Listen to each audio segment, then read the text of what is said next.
Welcome back to Beyond the Classroom, OWD's podcast about all things outreach and workforce development. So today, with me, I have Tonya Hacker, Dean for Outreach and Workforce Development, and joining us is Adam Keizer. He is with Laramie County School District number 1. So can you guys give me an overview of LCCC's partnership with the school district? Sure. And I think we'll focus on the partnership between Outreach and Workforce Development and Laramie County School District number 1. And I wonder if we should start with Adam, you telling us a little bit more about your role so that people kind of understand what your unique role within the school district is. And then we could talk more about our partnership. Absolutely. Okay. I'm the Workforce Outreach. That's not even my real title. I don't even know what I am at these points. I'm the Workforce Partnership Facilitator for Laramie County School District. So really, I'm the liaison to the community for Laramie County School District.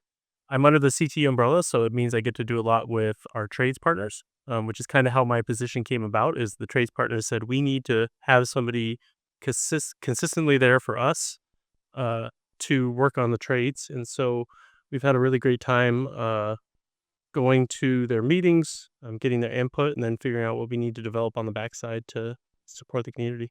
Yeah. Awesome. I think you subconsciously threw that outreach piece in there because you secretly wish that you were also part of our team, which you are, basically. We work so closely together. Just on tape. Yeah, it's a great combination. Those are the best kinds of employees, right? Appreciate it. I'm here more than I am in my office, so. But we do work so closely together, and I appreciate that partnership so much. So we were just talking to another group recently about how when we work on initiatives, we work on them very much lockstep together so that we are not having kind of individual siloed approaches to different things, because what's best for our students and what's best for our community is that we work together, and that these experiences and transitions and different things for our students that we're trying to put together are seamless. So that's really what Adam and I have focused on. And we can provide very specific examples of some of the partnership, but just in general, when we are working on developing talent pipelines within our area for things like the skilled trades, manufacturing, those kinds of careers, we are working on that very much together in a partnership so that everyone's part of the conversation. Would you add anything to that? And I think what's important is that we have the same partners. Yeah, right. And exactly. it's really hard for our partners to see, they see education. Mm-hmm. So whether it's school district, whether it's LCCC, it's all education. So they almost expect us to work together. And so the fact that we can do it so seamlessly for the most part is fantastic for our partners. They just see the very beginning of the pipeline all the way through to when they get them as employees. So it's a pretty unique partnership for us, too, that we'd have such a close relationship with LCCC. So I know we try really hard to reach out to students long before they're looking to go into the workforce, right? We've had several events where we've connected with students at the elementary school level. Coming up here, this podcast will air after it's happened, but I know we've got a huge event for the entire South Triad coming up. So what kind of benefit do we see for these students with this early outreach? What kind of effect does it tend to have on them? We feel that students can't be what they can't see, right? So when you ask a really young person what they want to be a teacher because they see teachers. They want to be a nurse because maybe they've been in that system. They want to be a police officer because they see it on TV. And so our attempt is that you don't get to see construction workers very often, right? Unless you're in that system, and you don't get to understand all the different jobs that could be within a construction organization. You don't see the accountants in the background. You don't see the project managers in the background. So it's our attempt to expose them to as much as we can, and so that at least they have some kind of baseline of I see these people in my community. I've met them before. They're fantastic people. They have really cool toys. They have really cool things. And hopefully get them peaked enough to take some of those classes in the junior high level and start that CTE path. Sounds good. So probably to you, Tonya, but to either of you, what kind of activities do we offer to both junior high and high school students to help them understand what we offer so they can see it and help them get an early jump on life through maybe a credit program? It's a great question. And Adam can answer this better than me, but I did have one thought on this. And it's just really interesting to kind of see and look back on the evolution of how we have engaged with kids over the decades. So when we think about when we were in elementary school, that engagement was very, very different. I think you'd have maybe a bring your parent to school day and the parents talk about their careers, which is valuable in and of itself, but maybe that may have been the only exposure that we had as elementary school kids to careers outside of our little orbits that, like Adam mentioned before. Now, with the work that Adam's done in his role at the school district, and I'm just trying to think more creatively about ways to engage kids, they have so many opportunities to engage with hands-on experiences that allow them to see what it might be like to work in different careers, with actually interacting with equipment and even field trips to different work sites and things like that. So it's so much more now than what it was before. But I think it's cool, some of the opportunities you offer, like your trades day opportunities and things, Adam, as well, if you can talk somewhat about those. Yeah, and I love that it's always evolving, right? And the one thing that I truly love about the school district is that there is no real top-down initiatives. Yep. So each school does what's best for their students or what they think is going to be most interactive for their students. So it really challenges us we think we have it set with the South Triad. We have a really great event, and then somebody from the East Triad's like, let's try this. And it's a really great idea, and I think it'll work great for their students. So it's always evolving, which is a lot of fun. But one area that we've seen a lot of success is our Trades Day. We're going to be going on the fourth year of our Trades Day, and it's put on by the Association of General Contractors. And they rent out the entirety of Archer Complex for us. And then we bus in every 5th and 6th grader from the South Triad. So we average around between 500 and 600 students. Wow. Come in, and every year it's grown a little bit bigger. So it's gone from construction machinery to law enforcement to military. And it's just our opportunity to I challenge my business partners to bring the coolest thing that they can. And it's been everything from Humvees to mobile command towers to those trucks that take out people that are high-speed chases. Like, it's just I love it. It's my favorite event ever. So it's our attempt to not only just let them have the ability to highlight something really fun for them, but to be out in front of kids and get used to that process. And as a participant last year, yes, it was really cool. The military brought in stuff. The police were there. HealthWorks was there with their mobile command bus. It was really cool to see all of that stuff. It is cool. My problem is then I want to do all those careers. I'm like, wait a second, but I want to do that. You're How not do I too get young to start ever. It's never too old. They're never too old to reinvent It yourself. tells you, though, that then, it's probably working for the kids, too, because they can get excited about, not just get interested, but really get excited about some different opportunities. Adam, do you have a story you might be able to share where we had a student who just wasn't sure what they were going to do, and then after interacting with some of these events, all of a sudden had a career path? Yeah, we had a young man in South last semester, and he's one of my favorite students. I've known him since he was little, and I just keep checking in with him. And, one day he's going to be an accountant. The next day he's going to be an airplane pilot. Every single time I met him, it was something different, right? And last semester, we had a really fantastic opportunity with our partners with Advanced Comfort. And they were doing a pre-apprenticeship summer program, which is something kind of unique. We pushed them really hard to get students to feel like they belong to something, instead of just cold calling somebody and saying, do you have a job, or knocking on the door. We just tell them that that's not going to work, right? And so they took the leap, and they did a pre-apprenticeship program for the students. And over the summer, they got paid $18 an hour, and they got to experience what it's like to be in a pre-apprenticeship, and they got paid through that. And now he's with Advanced Comfort. He's in the actual apprenticeship program, and he's loving everything about it. So it's knowing him since he was little, and finally, I think I probably got more things from his parents than I did from him, but they just loved that he finally found a little bit of focus, and he had that sense of not only accomplishment, but he also had a sense of belonging to a place. And I think that made all the difference for him. So, Well, not only as a parent, but remembering back to my own days. Yeah, that is, it's great that you're able to offer that. Because one, like cold calling, that's scary, especially when it's your first time out in the workforce. Heck, it's scary as an adult. yeah. But the fact that, as a parent, I can take comfort knowing that the school is doing everything beyond just pushing them to college to help my kid find a path in the world. So thank you. And in the same way, we want to get our LCCC partners in front of the students, because I know the more that they see them and they get used to them and they see the program. If you meet a Scott Van Horn and you really love welding, like there's a really good chance that that soft introduction, that feeling is going to carry through to them actually doing their applications. So LCCC has done a fantastic job of getting their people in front of our students, and I think it makes a world of difference. So how does dual or concurrent enrollment fit into all of this?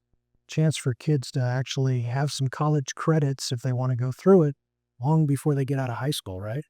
Yeah, and we're super excited about the Accelerate LCCC piece. We're right in the middle of that. We're putting in sophomores right now to start the program in their junior year, and if they do it correctly, they get to have they get to complete a full year of LCCC higher education credits, and then they get to have that next year free. So essentially, our students can not graduate with their associates, but they can get their associates for free 1 year after they graduate high school.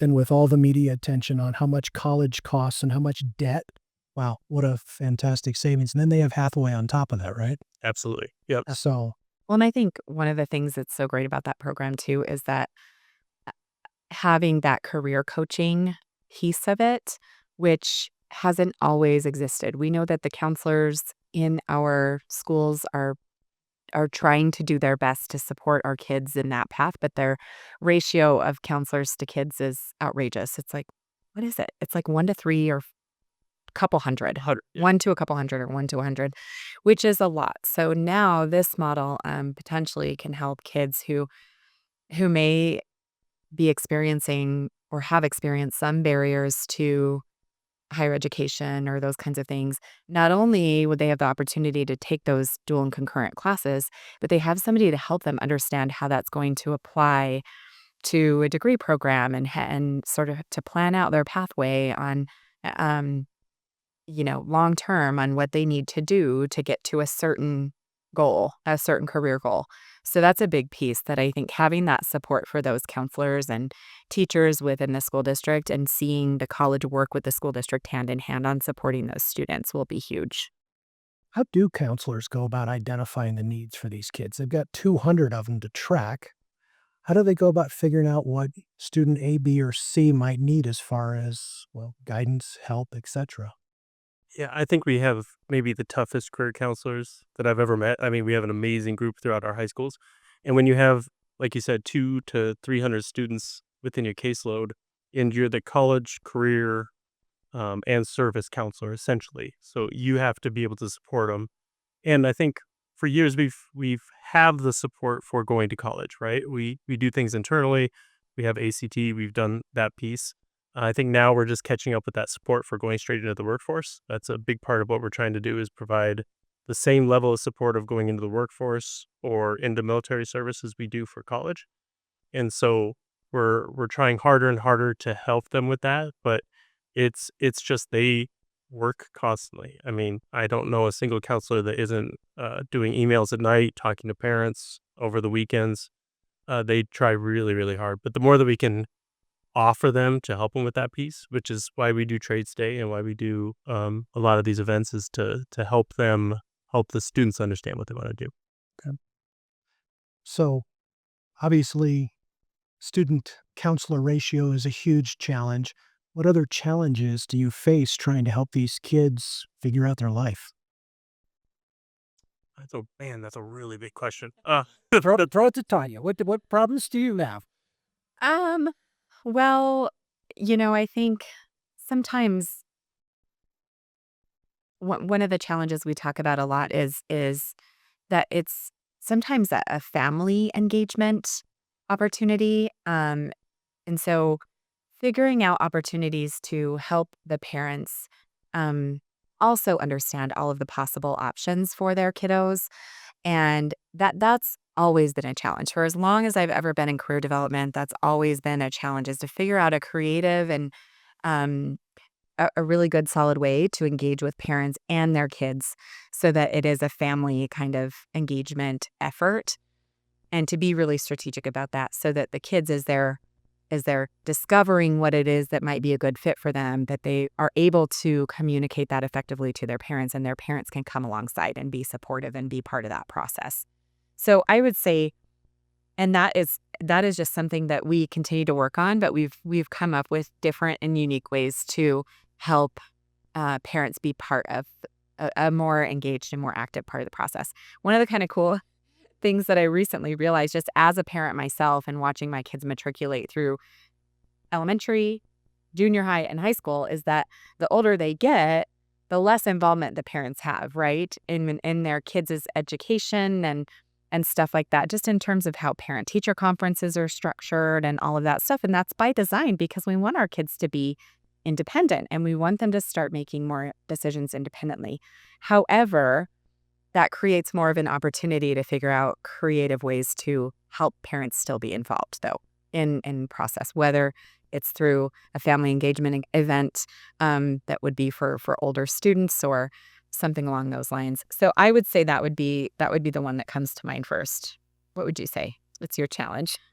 I would say another interesting, I don't know if I'd call it a challenge, but social media has changed the game a lot for, and in a good way, they get exposed to a lot of different careers. And so it's really interesting. I can almost follow the TikTok algorithm based on what the students say to me in different weeks. Because, for a good month, it was underwater welding. And then they have a video, they had this whole series of videos where the people were dying in underwater welding. And then the kid's like, no, I don't want to do that. And then they have, Why it pays so well. yeah, exactly. And then the next set of videos is mortician, right? So it's interesting that they get so much information. But again, that bridge between information and actually being able to interact with somebody within that industry or within that work has been really difficult for us. I think no longer is there days where we get to pick up what color is your parachute and kind of work through that piece. We have a lot of things that we're both battling with and battling against. So, to either of you, I'm guessing this falls more to Tonya's camp, but how do you see these efforts supporting the regional workforce in general? What kind of effect do you see it having as far as our employers go and our businesses? It's huge because we're talking today. I know our topic today is about the partnership between LCCC and the school district. However, the other partners that are so key in this effort are our industry partners, and we don't do anything without them, nothing without them. So they should be involved in all of these efforts and all of these initiatives as well. And if they are connecting with kids at younger ages and providing opportunities for kids to do internships and work-based learning opportunities and the pre-apprenticeships that we have going on right now, then I believe, and I think we've seen some evidence of this, that kids are more likely to stay here and work here and find the opportunities that do exist here, and not make the assumption that they have to go to another state or another community to find opportunities. And so that's where I think, just in general, is we want our kids to thrive and be successful wherever they go, and whatever that means for them. It doesn't matter to us. We just want to see them be successful, right? But we also know that there is a need for people to work right here in our state and to thrive right here in our state. And so if we can create more opportunities for those connections, I think it's a huge impact and a big win for us. And I want to give a lot of credit also to the trade partners that have done an amazing job helping us understand what the opportunities are. I think for the longest time it was, yeah, we could do this or that, or if we had a few more of these people, it'd be fantastic, especially within the trades.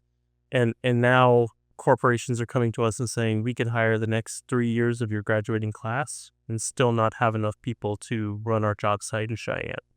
And that's just one of the the 8 major businesses that are coming in. So I think they've done a fantastic job of helping us understand the need for it, and in turn, the opportunity of, if you're willing to work hard and do this, you could build a data center anywhere in the world. You could start your own business here in Cheyenne. Like they've done a fantastic job of educating the educators so that we can talk to the students about these amazing opportunities. Yeah, and the diversity of positions that are available around town nowadays is incredible. I've watched the town grow over the last 15, 20 years. Watch all these new businesses come in. You've got the data centers, you've got manufacturing efforts, you've pick something you want to do, right? Do you want to work on gun parts? Do you love fishing? Go work for you. Go on, make some, and go make some hooks. It's amazing what's come into town. It's not just distribution. It's not just retail. You've got everything here now that students could want to either start their careers or advance throughout their careers. I give lots of credit to the folks who have attracted these companies in, and for the schools, both, primary and secondary, for figuring out how we engage these students. So what kind of new opportunities do you see coming down the pike for any of the efforts you've been leading, Adam? Yeah, right now we're really focused on the trades. So we just piloted for this first year is going to be out for our Trades Academy. It started out as a South High School initiative, and then East joined, and then Central, and then Triumph. So it's gotten big quick, but it's our opportunity to have students. We've identified 60 students, juniors and seniors, that say they want to go directly into the workforce after they graduate. And so this is our opportunity to bring in our business partners, bring in our education partners, and really give them all the tools to make them the best candidate for each position. So it's almost a internal battle for these guys to figure out how they're going to be the best candidate for what position they want to go into. And it's our opportunity to figure out how to get our business opportunities, start to understand what we've been told about the opportunities out there, and have a young person be able to tell, not only for them to know about it, but their parents to know about it. The trades have changed a lot, and I think a big piece of what we're trying to do is to help the parents understand this is not the same electrician job that you knew about when you were graduating high school, or this isn't the same fiber optic job. So that's something that we're really, really excited about. LCCCs came in force to help especially our seniors have actual opportunities to work with business partners and move forward. Would you like to talk a little bit about that? Yeah. So we have, are you talking about the boot camp? We have received funding to offer a kind of a neat trades-oriented training for high school seniors who will be able to enter either a full apprenticeship program or a great job in industrial maintenance type career as soon as they graduate from high school. So they'll essentially be ready to hit the ground running. And what we've done is we've partnered with our industry partners, and we have a great partner again with Advanced Comfort Solutions. They are actually going to be providing the large majority of the training. So the students get to work directly with industry. They get to understand what it's really like in industry, and kind of be engaged in that work throughout. So then they have multiple doors open to them at the end. It's part of the Trades Academy opportunity. So it's really just integrated in with everything else that's going on. But we're really excited about that. And honestly, we have so many things. It's a great question, James, that you asked, because we have so many exciting things coming that I think will constitute their own episode in the future. Another extra episode. Yes, we definitely have some exciting new possibilities. So, got a few minutes left. Is there anything else either one of you would like to talk about that I just haven't asked? Adam always likes to plug how great I am, if you want to take a minute.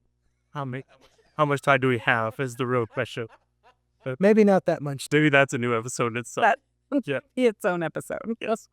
no, I just want to say I just really always appreciate the partnership with Adam. And Adam has been really, I mean, it isn't about the position. It's about the person who's in that position, right? You need to have the right person who's willing to show up. And Adam shows up to everything. And that is so wonderful. It's amazing to know he's going to be there and he's going to be a good partner. And sometimes we do have to have difficult conversations about navigating certain challenges or problems and things. And we can have those and trust each other to know that we're still going to get up and show up the next day. So I just appreciate so much the partnership. I think it's really unique. I think it's something we can really be proud of and have plenty of opportunity to continue to grow and evolve. And I'm going to say that I think we're blessed to be where we are within our state. We have a massive amount of momentum moving forward for this. So we get to handle the education piece, which is exciting, but we have state legislators that are on board, the Wyoming Department of Education, the Workforce Services. We have a lot of people that understand what we're coming up against and what's happening in Cheyenne, especially in Laramie County. And we have a lot of support for it. So it's fun that we get to build this, but also have the support from the outside for the students to enter the workplace. So between education and a lot of our partners at the state level, we're in a pretty awesome spot. For sure. Fantastic. All right. Well, thank you both for joining me. Thank you. Welcome back at any point. I am sure there will be new things to talk about, especially in Adam's world, because there's all kinds of things constantly happening. And with that, that is a wrap on this episode of Beyond the Classroom. So until next time, please like and subscribe. Have a great day. I want tomorrow. I want tomorrow. I want tomorrow. I want tomorrow today.